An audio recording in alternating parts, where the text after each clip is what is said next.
welcome everybody. Thank you so much for joining us tonight. Tonight, it's a night, right? Thank you so much for joining us today to Principles to Live By. We're really excited that you've come on tonight, and I want to welcome back all the people who've been with us in the last few weeks, and welcome also anyone who's new tonight. And we'll just explain a little bit about the program so that you can join us. So we have a team of people that have prepared this program, myself, and also Joe Young, who you'll be meeting tonight, and Frank Kaufman, who will be giving the presentation, Principles of Creation. There's Professor Wayne Miller, also Sun Hyung Miller, and Catherine Ono, and Luke Zhang. So this is the team that is hosting tonight's program. And I want to just share with you a little bit about what to expect this week, especially if you're new here. We're going to enjoy a 20-minute presentation and tonight from Principles of Creation. And tonight we have a special guest speaker, and he's going to be talking about the purpose of creation. So it's going to be great. Some housekeeping rules. As we're listening to the presentation, we ask you to refrain from putting questions in the chat box because it sends like a flurry of messages up and down the screen, which can be distracting. And we want everyone to be able to just enjoy the presentation. But please hold on to your questions before the actual presentation or after the presentation. You can put your questions in the chat box. We will be taking questions. But most of all, you have the opportunity to be able to just enjoy a chat within your group. So after the presentation, each one of us will be put into a group and we'll have a chance to reflect on what we heard tonight, what really struck us as incredibly meaningful, and just talk about, well, what does this mean for my life? How could this be applied to my life?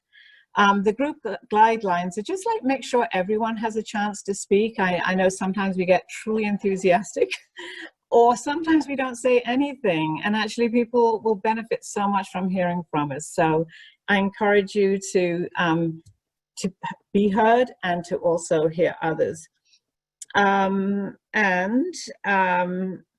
Okay, so we're ready to go. So tonight is pretty exciting because we get to hear from Joe Young, who you've heard from before, and he is a musician, he's a pastor, he's an all-round great human being, and he has a little story to introduce us to tonight's topic. So take it away, Joe. All right, guys, how are you? Good to see all you guys again.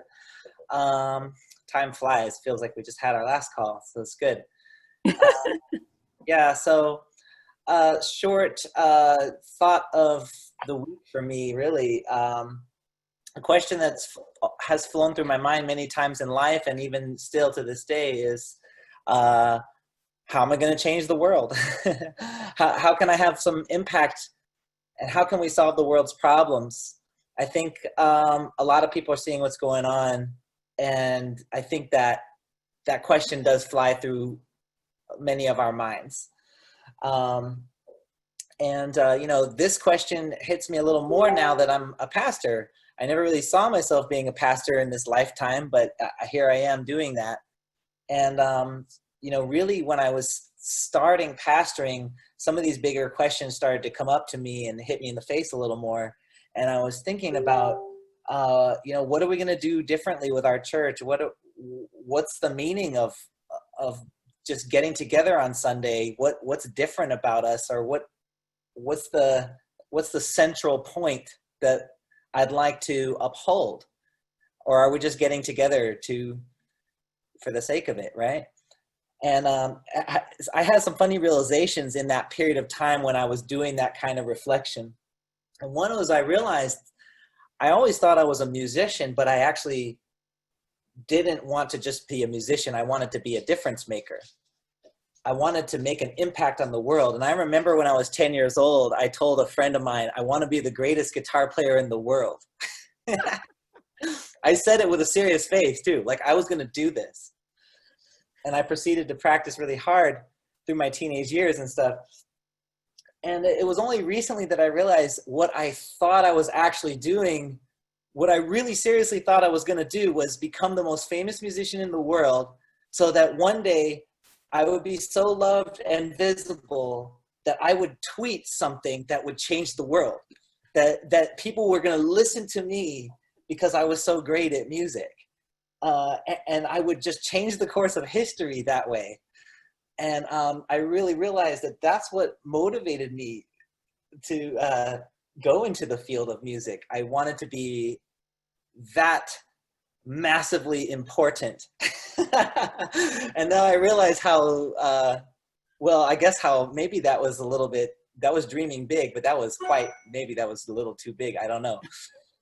And I realized that's why I enjoy pastoring, because I realize, and even family life, is because, well, I'm not doing the mind-blowing tweet to the masses that changed the course of history.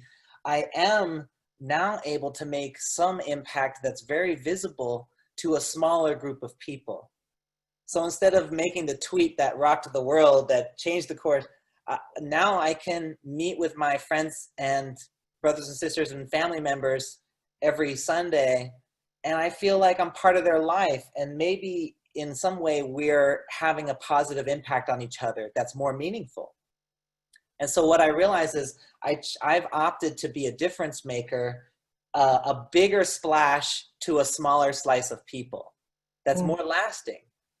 And now I saw that even more as a father, my 1-year-old, and it really works like that, where I mean, I may not have changed the world, right, with my hit song or anything, but I am my daughter's whole world. You know, Mama and Dada that's her whole world. That's all she knows. And so I really, the slogan that kind of came to my mind as a pastor was, a peaceful world begins with peaceful families. That's what we implemented right away, and we're kind of sticking to that. Mm-hmm. A peaceful world begins with peaceful families. You know, the more I dig into this, I realize you are so important. You are important. You're very powerful. So the more I dig into this, I think, you know, I am meaningful. I'm very powerful and meaningful and important. I have purpose because I am a difference maker to someone, even if that's just my family for now. And so it really gives me a sense of direction in life. And I really hope that can kind of put a frame around today's talk. The peaceful world does begin with peaceful families. Each and every one of you are world changers to someone. So I thought I would leave us off with that thought. It keeps me excited and a sense of meaning in my life every day. So thank you, guys. Hey, thank you, Joe, so much for what a beautiful sharing. And by the way, you're a famous musician to me. I saw you play on the Manhattan stage. I saw you play in jazz clubs in New York City. And you're an incredible guitarist. And I love the songs that you write too. So you're a great dad and a difference maker. But for me, you're also a great musician. So feel free to tweet anytime. Thanks. Appreciate it. So before we go into today's presentation, we're just going to take 2 minutes of silence, of meditation, because what Joe shared is kind of profound. And I thought we can just take some time to reflect, whose world do I impact?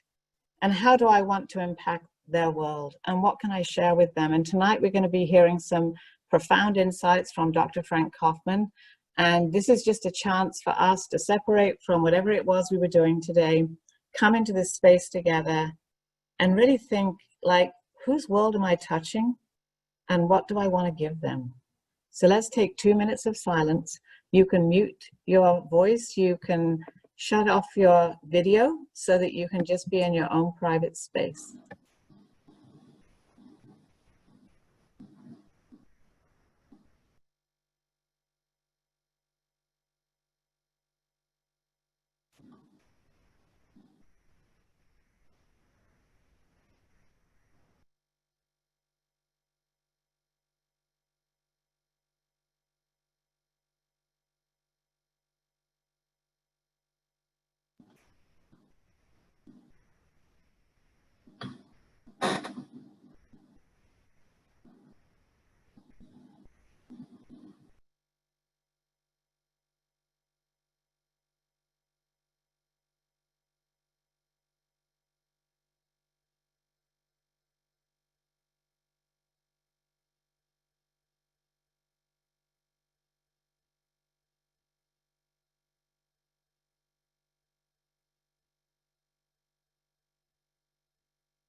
Welcome back, everyone. And now it's time for our presentation for this evening.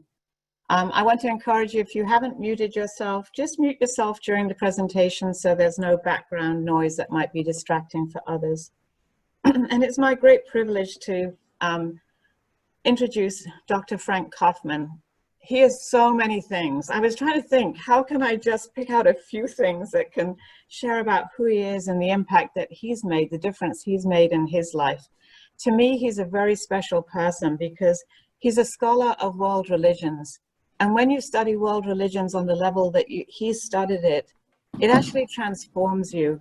And for me, he's an incredible human being, a loving human being, an understanding human being who can bring peoples from different spaces together, really with that, with such a beautiful, compassionate and understanding heart.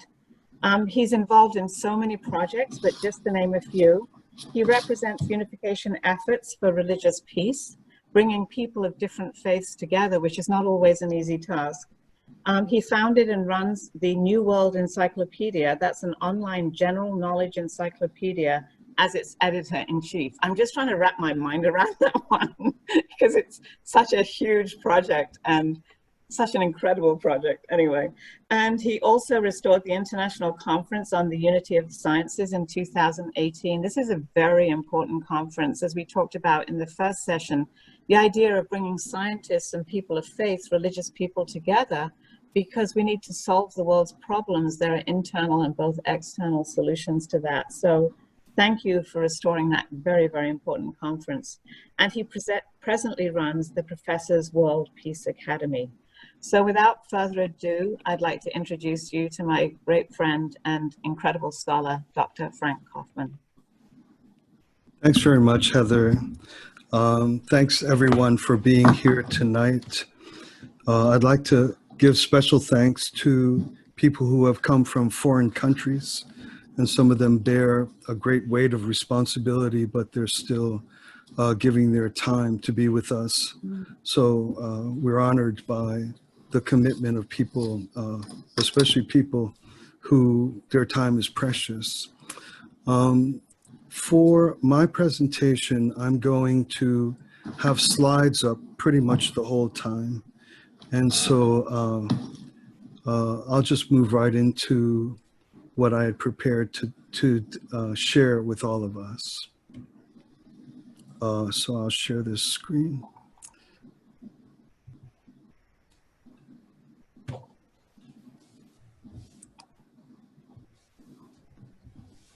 All right, so that's just the topic. The topic of, so the principles to live by is who we are. We've been together for a lot of weeks so far, and we've covered a few different subjects. And my particular subject tonight is the purpose of creation. I just wanted to take a little time to review or to contextualize this 7-week effort of ours, and also to review a little bit what we have learned and studied so far.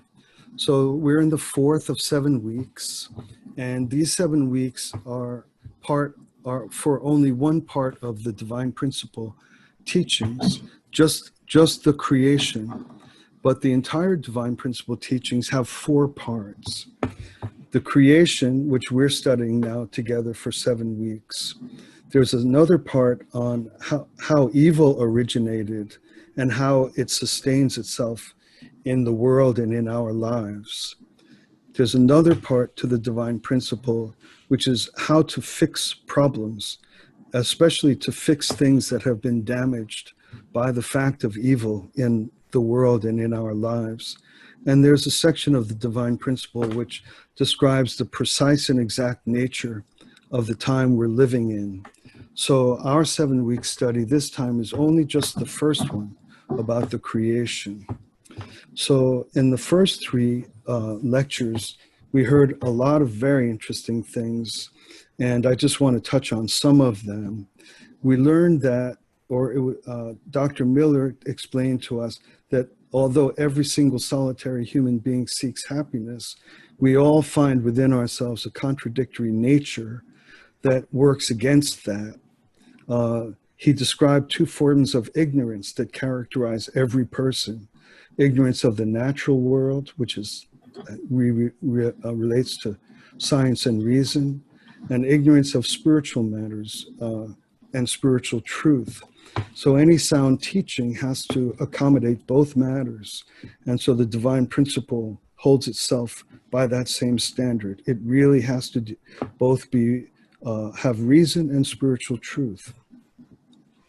Other things we learned also from Dr. Miller was these two pairings that constitute all of reality. The pairings of mind and manifestation, or cause and manifestation, or mind and body, and the pairings of masculinity and femininity.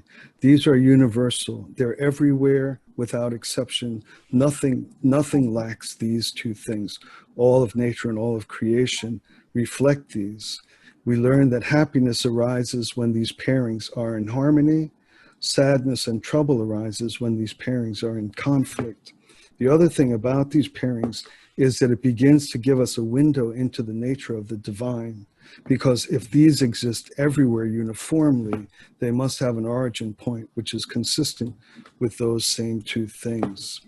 Heather last week described to us the way all of this is related, and she introduced the way God's energy functions in the world as universal prime energy, which is a vertical energy, and how our life relates in the world, which is giving and receiving energy, which might be understood as a horizontal energy. Universal prime energy is the way God works in the world and in our lives, and it's in a vertical way. God is closely related with our conscience. Our conscience and mind guides our body inconsistent with the universal truth, the spiritual truth. This is a vertical energy. Once we harmonize ourselves according to this vertical presence of the divine and the infinite in our lives, then we are able to relate to one another in a healthy way and in ways that eventually bring about harmony in our lives and in our relationships. So if we are able to be faithful to the voice of our conscience, we can eventually become people who, with all others with whom we relate, we can bring about harmony. There's an important thing to note about the nature of horizontal energy, and that is that it begins with giving. And the circular force of receiving is what generates the energy to bring these two entities together. That other could be my child, that other could be my wife, that other could be my boss, that other could just be a person who's driving the bus that I step on for a moment. The nature of life in the world is that we're seeking harmony. This is where peace, happiness, and joy arise. And that begins with giving. The nature of horizontal energy, just like the nature of vertical energy, actually begins with giving. And the receiving that arises from that brings about a harmonized result of joy in all of our relationships, even our mind-body relationship as well. So I created a slightly nuanced diagrams here, but typically, as you continue to study the divine principle, you'll find that there's a classic diagram that you will see and feel often. It appears all throughout what we learn. And it's very helpful because it's kind of like having a slogan or a motto or a mascot. As you live your life, you can always just have the feeling of this diagram. Don't let it become something that you feel, oh, I know that. Why am I seeing that? Let it become the logo on your golf shirt. That I always know. I'm always reminded that God is speaking down through me, that my first obligation is giving, and that the giving and receiving will create harmony. And every single type of relationship that is harmonized in this fashion, in this beautiful fashion. It's a very elegant diagram. It's a peaceful diagram. It's the picture of joy. So for example, in this particular diagram, I show mind and body. Any time the mind and body succeed in the harmony of my intention and my outcome, there's joy that results. Joe spoke about being a guitarist. And there must be a time, I've never heard it listening to Joe, but I've heard it listening to me. There's a time when I'm after a note and I miss it. That don't feel good. But when my mind hears the note I want to play and it plays, there's joy there. There's genuine joy there. I love to watch. I love to watch virtually all sports. But think of the pole vaulter. Think of them with that kind of marching stride. The pole hits down into the dirt, bends over to the point of snapping, and then you just see this human body rising up in elegant beauty. It's a vision of mind-body harmony. This is joyful. It's thrilling. And that can be with you and us every single moment of every single day. Cooking an egg, getting up out of bed, brushing my teeth, anytime. Why don't we just every intention that our body responds faithfully to, why don't we celebrate that as joy? That's the purpose of creation anyway. So we're always intending something, and most of the time we're realizing something. This is what God created. This is what God created us to be and to experience. The other, again, you see the same four-position foundation. This time, it's the other dual essentiality, the other pairing, the other pair that Dr. Miller described when he was talking about the masculinity and femininity. I don't have to go on. I don't have to talk about that joy. All I have to do is kind of glance across at my sixth grade desk and see if she caught my eye. Oh my God, she caught my eye. Tell me if there isn't joy. If there isn't joy, I can like walk on air for weeks and months to come just from that. I think she looked at me. So, and then it just gets better and more mature and more delightful over the course of conjugal relations, the likes of which Joe was describing as his joy expands in his family. So these simple truths that we hear that sound, they sound technical, they sound diagrammatic, they sound philosophical, masculinity, femininity, harmonizing through giving and receiving. But the fact is that they're nothing other than, at last, a simple account of the full nature of life, the divine nature of life.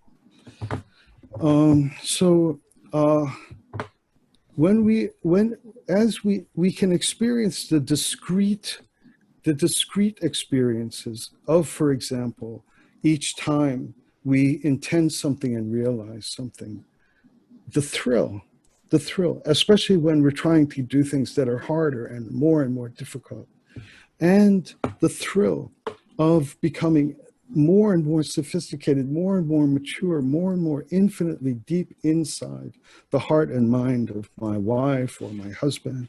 How does it all fit together? What is the whole picture? Why does the creation exist? Yes, that's sweet, mind, body. Yes, that's sweet, male, female. But what is the whole story? How does it all fit together? Dr. Miller pointed out that the divine principle, which we're studying together now, was based on three sources of inquiry. First was the study of nature or scientific inquiry. Next was the study of scripture. Happened to be, in Mr. Moon's case, happened to be the Bible. And the other was the study of spiritual reality, in which he lived a rigorous spiritual regimen, inquiring into the inner nature of things and the infinite nature of things. So if we're looking for some clue as to how all of this fits together, one of the things you'll find in the principal book, and I hope you get one and read it, is the reference to Genesis 1:28, in which after God creates, all right, he's done everything. He separated light from dark. He separated land from sea. He worked for 7 days, probably billions of years. and eventually produce the entire cosmos. At the end of it all, produces human beings. And so now what? Now what? What's the purpose of it all? God immediately, at least in the biblical account, immediately introduces precisely what's up with this. What's up with this? He explains to the original human beings, be fruitful, multiply, and have dominion over the fish of the sea, the birds of the air, and every living thing that moves on the earth. All right. So this is what we're told to do. For thousands of years, people have known this biblical scripture, but the beauty of the study and inquiry conducted by Dr. Moon is that he ties it all into these concepts which we've been discussing in the past several weeks. I'm going to just pause for a moment because dominion over the birds of the sea, et cetera, has certain sensitivities about environmental concerns. So I just want to very briefly stop on the point of the concept of dominion is not to be the boss over or not to have my way with nature. It's the assignment of the divine for human beings to be responsible for the care of nature, to care for it in a loving way, because we ourselves are actually constituted by nature, our physical bodies and our health. They have to be in perfect harmony with the rules of nature. And it's our care for nature, for our lawns, for the trees, for our flowers, for the fruits, it's living in, it's almost like being God for the beauty of the natural world around us. So this biblical passage converts visually in this simple concept for us. Whereas the Bible reads, be fruitful, multiply, and have dominion. The principle helps us to understand that to be fruitful means that we realize ourselves. It means that we are prepared to multiply. We are reliable, that what we intend, we do, what we say, we mean, what we promise, we carry out. This is a fruitful individual. This is a reliable individual. This is a mature individual. Only then should those type of people multiply. I don't want my wife to be some random crazy soul that promises one thing, never does anything, or I don't want to be that kind of guy for her. It's once people are mature and self-realized and are consistent in their mind-body relationships, then they are ready to follow the second commandment from God, the second blessing from God, which is to multiply. That's to have a family, to bring your mature, loving, reliable, caring self and present yourself in front of your wife or in front of your husband.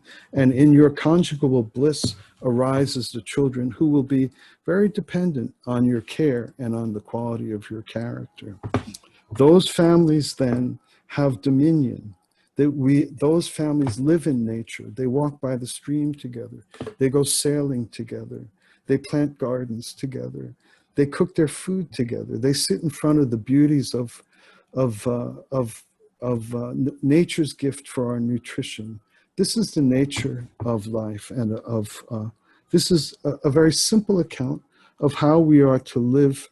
It seems so obvious when we hear it, but it was very beautifully dug out by Dr. Moon in his 3 arenas of inquiry.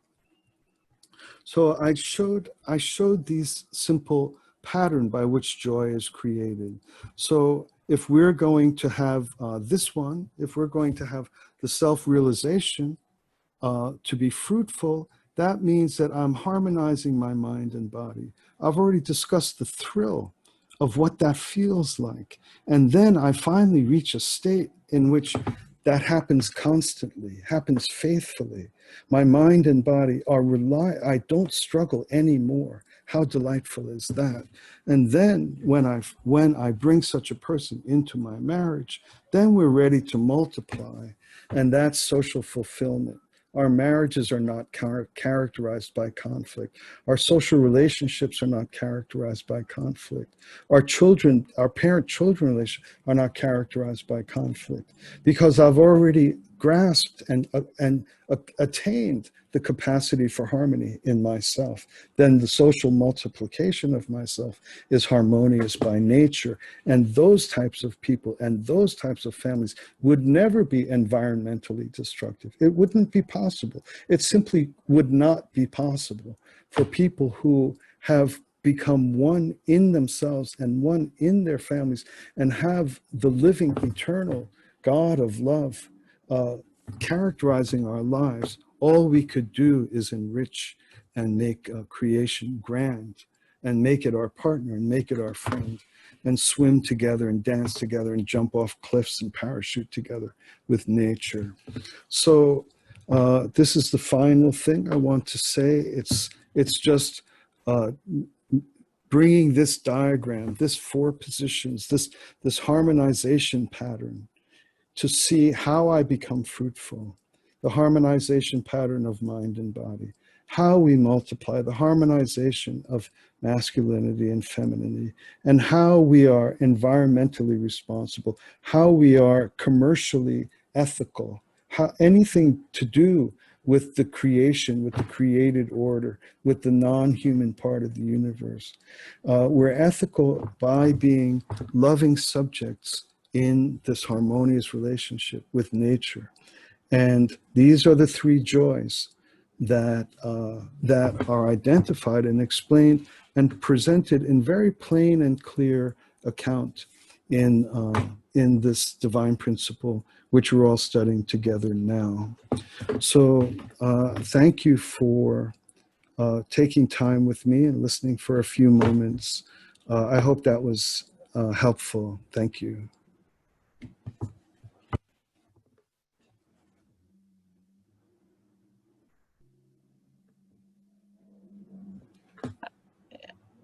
Thank you so much, Dr. Kaufman. That was really inspirational. And it struck me that principles are always true, no matter when. And how you showed these principles were visible in the ancient language of Genesis, and they're visible today in what we study today. That is relevant today as they were 2,000 years ago, 4,000 years ago.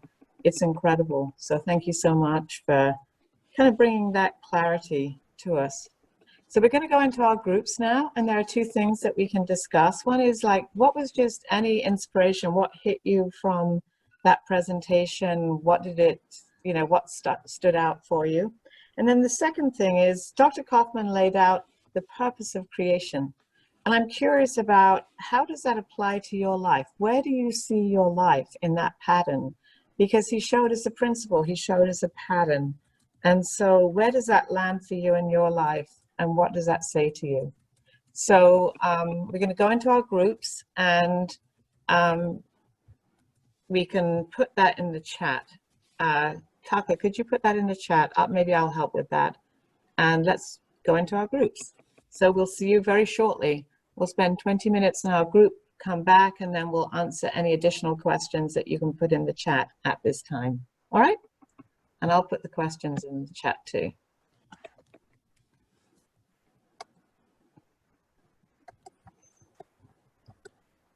And I think Taka's just organizing the groups. Yes, here they come. Just hit join when.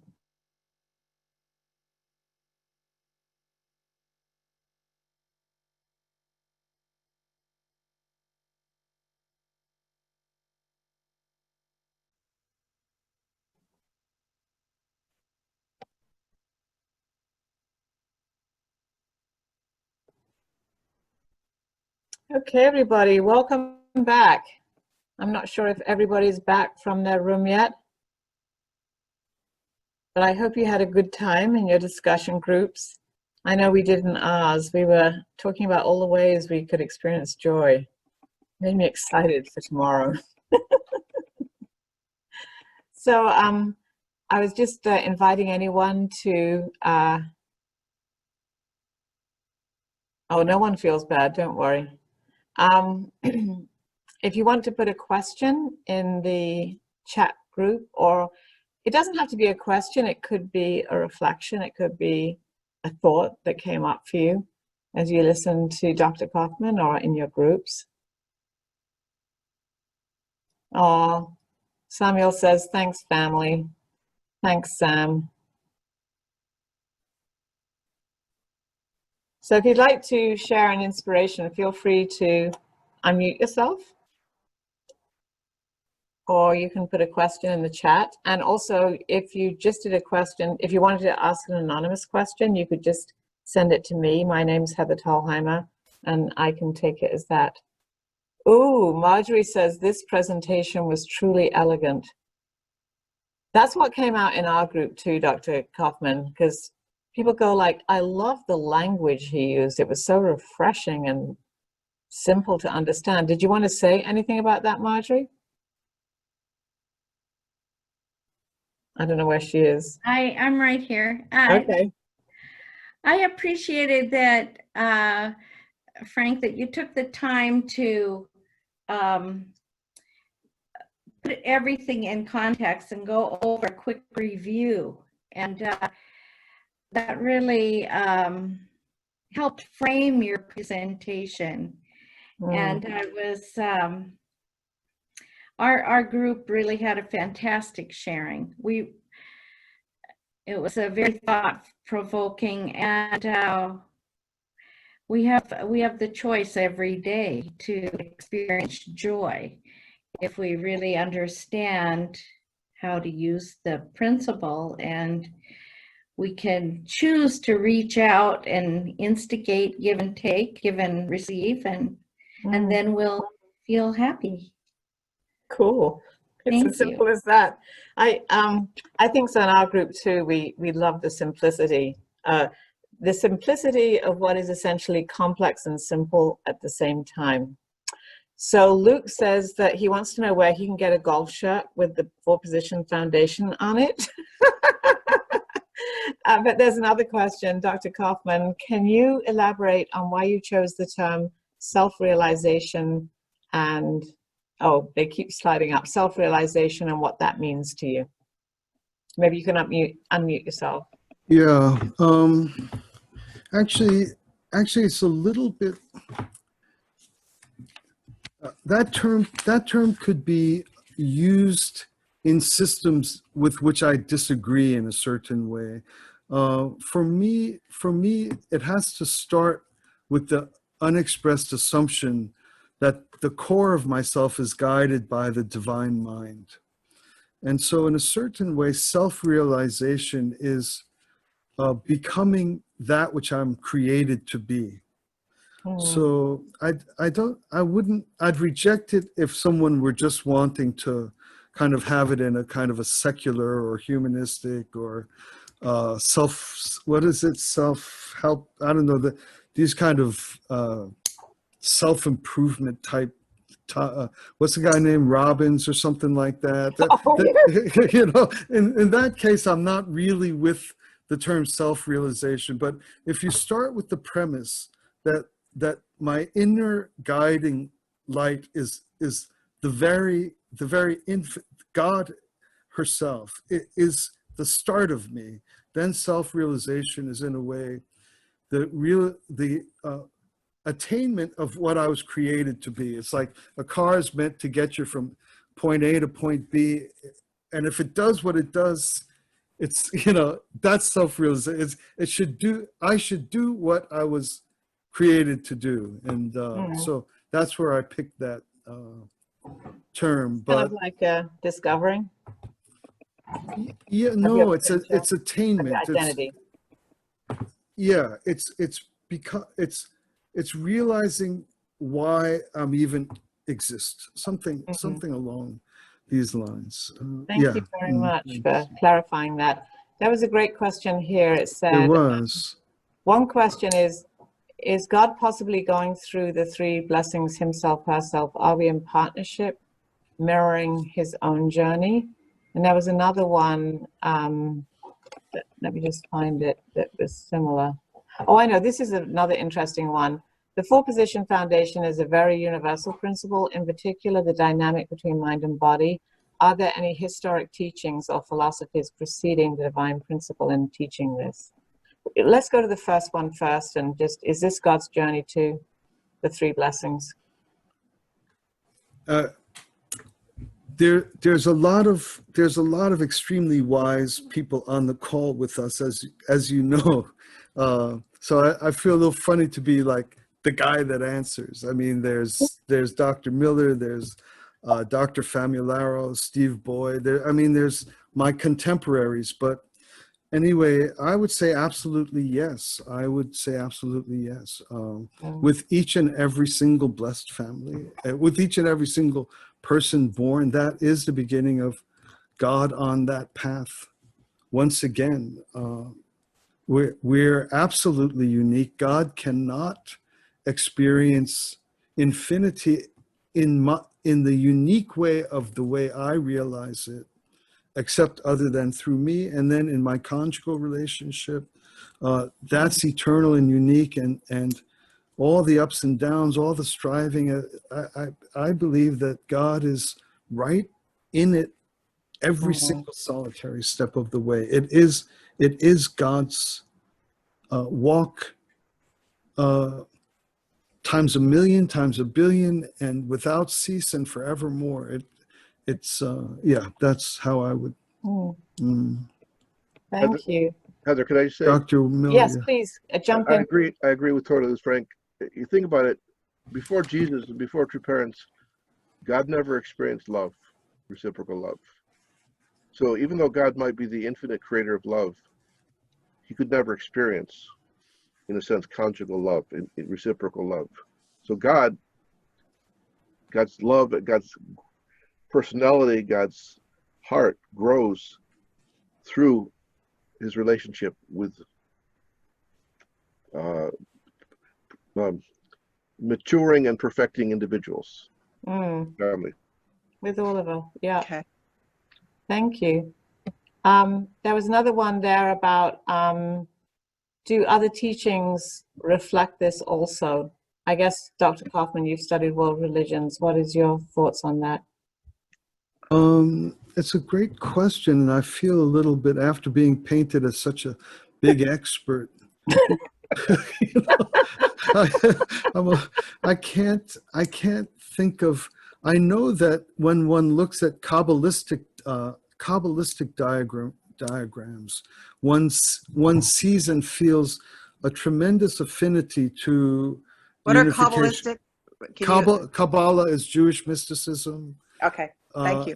And they have a lot of cosmological diagrams, which is God and cosmos and human beings. And one really feels an affinity to unification, grasp, pictorial or diagrammatic grasp of truth with Kabbalistic or Jewish mystical inquiry. The other group, religion that is intensely inquisitive at deep levels of interior inquiry is Hinduism. They can write volumes just on the tiniest distinction, and any religion that goes deep into the causality of the divine and created order is going to come up with accounts or explanations that would be quite similar to the four-position foundation, I believe. Okay, so it's a universal pattern that we're observing. It's 9:09, so we only have time for one more question. There's a nice comment about being fruitful is like getting your driver's license. You get the license, that doesn't mean you're a great driver yet. You still have a long way to go. We all know about that. But this last question I don't want to miss, where it says, how do you create joy and have unity with others who make it difficult or have their own struggles that they bring in? The mind-body unity and creating that with others is an ideal, but can definitely be hard to carry out at times. Thanks. That's from Lani. Amen. Yeah, Lani. And, as Dr. Kaufman said, he's not the only person here who could respond, but I didn't know whether, Catherine, you wanted to say something to that? No, go ahead, Heather. I just wanted to make sure it got covered because I think it's a yeah, practical question. Fantastic Dr. Miller. question. Yeah, or Dr. Kaufman. Please feel free to I'll give answer. it a shot. Sure. Lonnie's describing the ideal trying to survive in rocky soil in the fallen world. And so it's the ideal of harmony in our relationships is not meant to be in a place where people are broken and environments are hostile and our own capacity to give is limited. It's an ideal that is almost endangered by the environment in which it lives, in the environment in which we try to carry it out. So in later study, then if we study the restoration or the principle on how to fix things, it looks like the ideal, and then there will be types of joys. And so I'd just say directly to Lonnie, if you in your life, if you get to some situation in which you've successfully forgiven someone, or someone has successfully repented for giving you difficulty, the type of joy at reconciliation that happens there is ineffable. You break down and it'll never leave you. So there's a disadvantage about the ideal trying to flourish in its broken place where we are, the world. But somehow restoration or the world of making it better has these unique and tearful joys in it that are worth fighting for and worth keeping at it. They'll remain forever. These tearful reconciliation times. Maybe I could just say something really quick since we're almost out of time, which is I find, Lonnie, is you just try to relate to whatever, to the fact that there's God in that person. You try to love them like God would love them. I mean, I don't want to love from God's point of view. It's kind of a word. It's a little phrase that we use a lot, so it can be sort of like get trivialized. But I think when you really, no matter who it is, like that person has some kind of spark of God in them. So let me find that, and then not react to all that other stuff. And then somehow that can change things. It's practically speaking. Yeah. Thank you. Thank you so much. That's good. It's always good to have practical advice for sure. But I just want to thank everybody for sharing their insights tonight with each other in your groups, and for our collective wisdom. You know, this is how the world becomes a better place, because we all share with each other and we have revelations and new understandings and also new energy. So I encourage everyone to go out this week and to practice that, to think about how the 3 blessings play out in your life, and most of all, to really try and taste joy wherever you go this week. I want to thank you for being here tonight and welcome you next week, and looking forward to seeing you then. In the meantime, God bless. Have a great week. Thank you. Bye-bye, everyone. Great to see everybody. Bye, everyone. Great to see everybody. Thank you so Good much. to see you. Thank you.